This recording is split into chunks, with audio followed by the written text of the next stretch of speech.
Judge Roy Madsen piled into a boat with his three sisters and father, Charles Madsen, in April of 1933 for his first trip to the family's bear camp in Mush Bay within Uganik. He was 10 years old, and his job was to make sure that the wood stoves were continuously stoked in the tents that made up the Madsen's bear camp.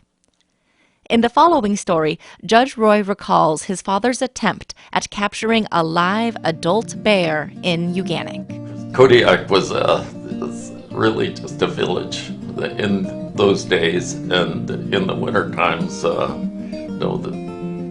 there wasn't much to do.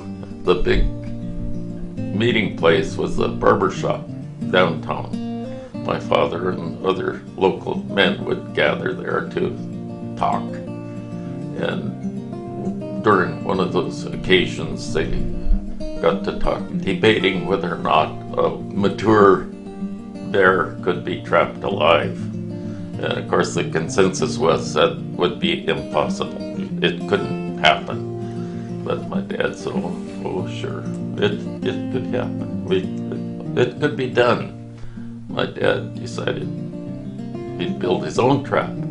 And so he got some timbers and some steel pipe and drilled holes in the bottom of one of the timbers and put the pipes down and built a trap with a door, and it had like a pin. And so that winter, after the trap was built, we used to get bacon in slabs. In those days, they did use bacon grease to cook with, but I also say they had so much of it that must have had at least a 5-gallon or more bucket full. That spring, we took the trap out to Uganik, and we put it over across the bay from the camp in Mush Bay, and put the bacon rinds were attached to the trigger of the trap, and smeared bacon grease on all the bars. And a few days later, what was not days, but in the middle of the night, we heard this horrible roaring sound. And when we got up in the morning, it was on the opposite side of the bay, there was a bear in that trap, a full-grown female with 3 cubs on the outside, and that was one mad bear.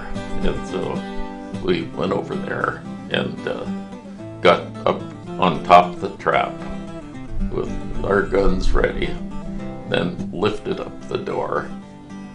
The female she was on her belly, and she started crawling, and she got to the door of the trap and finally realized that she was out, and took off.